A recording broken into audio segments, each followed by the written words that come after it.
Bu tıxacı görürsünüz. Bax bu tıxac düz midanın içərisindən başlayır, düz asan xidmətə qədər gedir. Bu tıxacın əsas səbəblərindən biri təhsillə bağlıdır. Yəni bəlkə də dediyim biraz absurd görünəcək, amma inanın mənə bu tıxacı yaradan əsas səbəblərdən biri təhsil sisteminin işləmə metodudur. Nəyə görə? Çünki məktəblərdə bir standart yoxdur. Hər məktəb bir cür təhsil verir. Biri yaxşıdır, biri pisdir.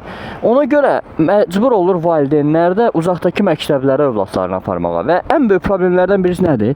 Məsələn, bizim Midada nə qədər gənc ailə var, uşağı var, uşağını bağçaya yazdıra bilmir. Bağçalar, 4 dənə bağça var, cəmi biri fəaliyyət göstərir.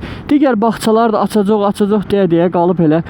Bağçalar da üzü günə artıq xarab olub, yəni ki, dövlət layihəsində dövlətin ayırdığı puldur və o pul elə yatıb qalıb orada.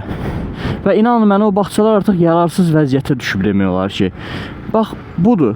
Və ayrı bir şey deyim, elektron sistem yaradılar. Okey də şəffaflıq belə, şəffaflıq elə. Mənim yadıma gəlmir ki, mən uşaq olanda da, mən İsmaildə böyümüşəm də, lap şəhərdə belə bağçaya gedən qohumlarım, tanışlarım olub.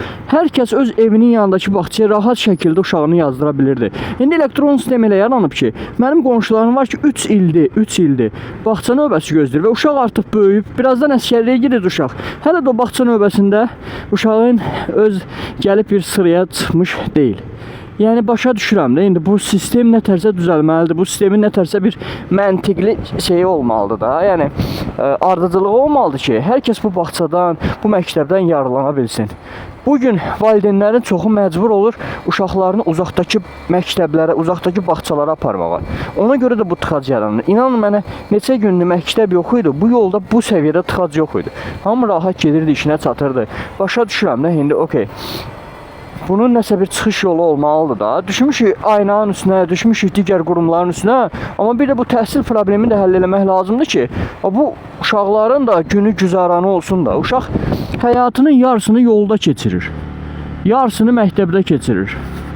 Yəni, yenə də deyirəm, bugün tıxacların əsas səbəblərindən biri təhsil sistemidir.